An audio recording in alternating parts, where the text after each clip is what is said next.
Robin Yeah. Williams when you were talking there. And I remember the day he passed away.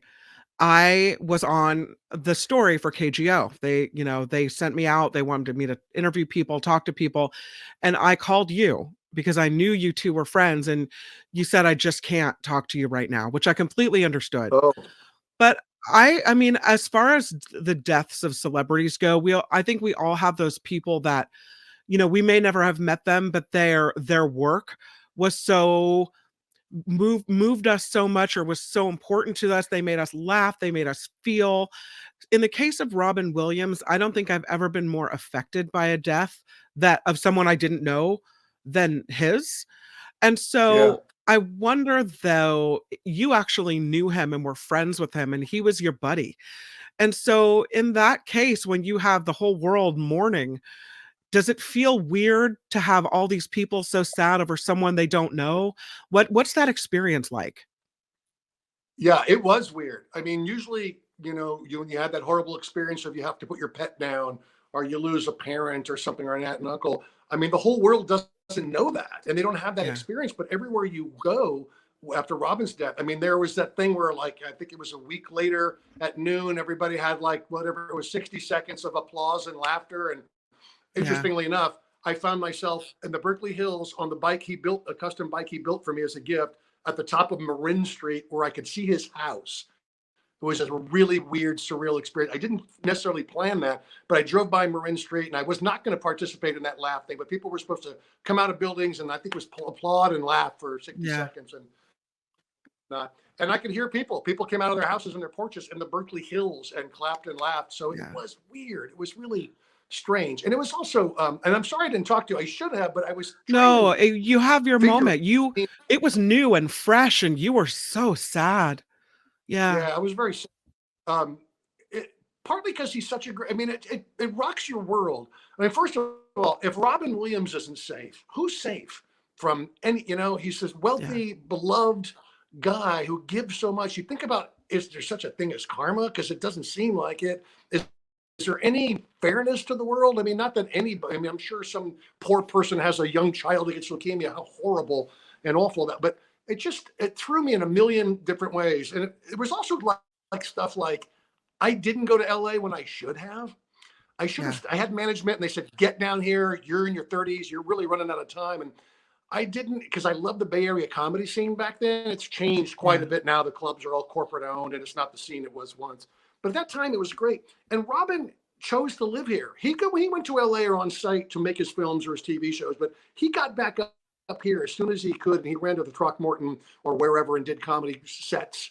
And so it sort Right. of really told us that this was, yeah, business wise, some of us made a mistake in not going to LA, but quality of life and quality of comedy audiences, Northern California, and it was a great place and a great time.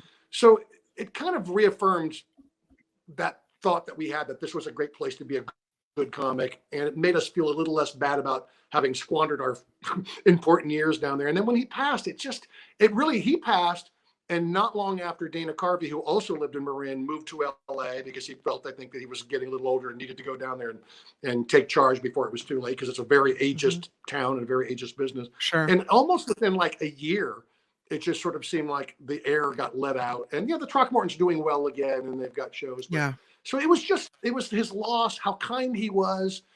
We saw this stuff coming a little bit. We saw him not being well, obviously, but we didn't know what. The in the film world and TV world maybe, but mostly film, you don't really share an illness because someone won't necessarily put you in a film because the film can Right. cost 100 million to make. No, you don't And if say they're that. not sure, yeah.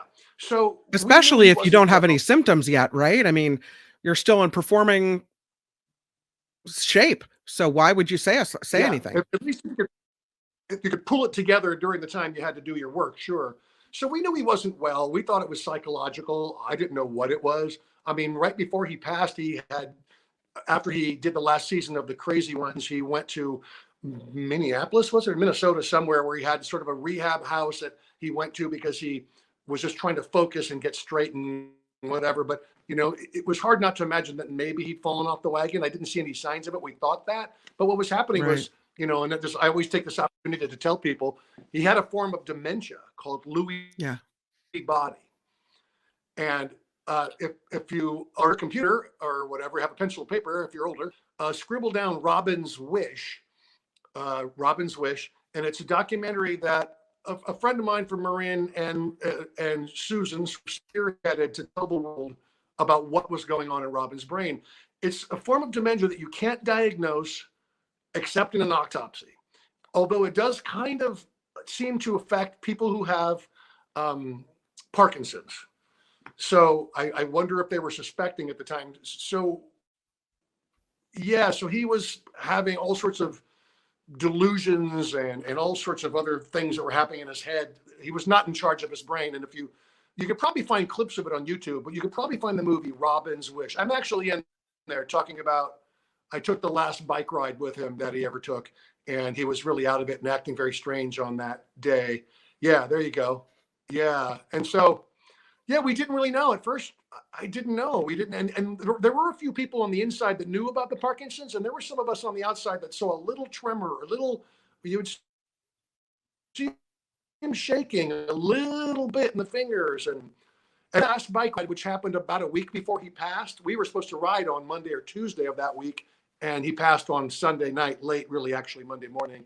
And on the last ride we took, I talk about it in that documentary, I think, he was not the same guy. He was just not. He was asking the same questions over and over. He was paranoid. He felt he had to get home, that something was happening at home. Yeah. No, Robin, Susan's home or painting, or she went shopping, or everything's fine. And it was one of the first times ever that when we got back after the ride, he would say boss all the time. Hey boss, I'm really exhausted. I'm going to take a shower and see if I can nap.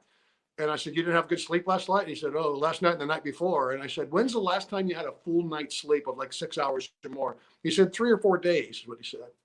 So he hadn't actually slept at all for days, and was just really weird. So then when the news came in, it all became so obvious. And then my friend Dan found him, which is just, Dan is such a sweet, sensitive, loving, talented guy. He started with Bobcat Goldthwait and Tom Kenny in a comedy troupe out of New York and back in the 80s. And, he found Robin because Robin wasn't answering the door and he was supposed to be home, and a FedEx package or something arrived.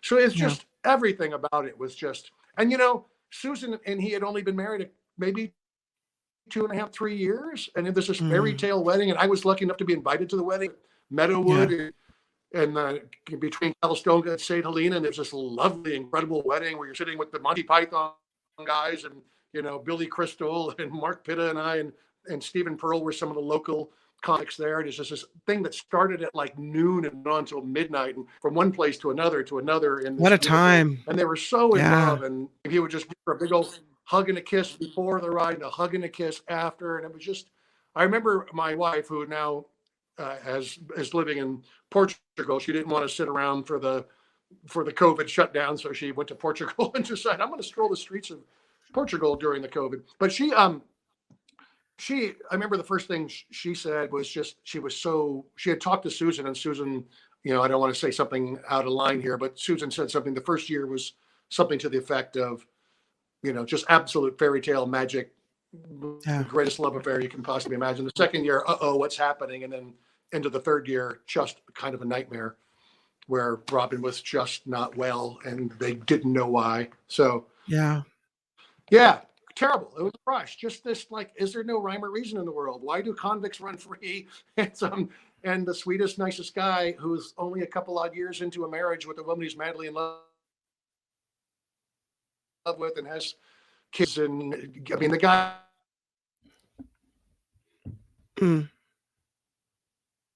You're breaking out a little bit. To your question, I don't know.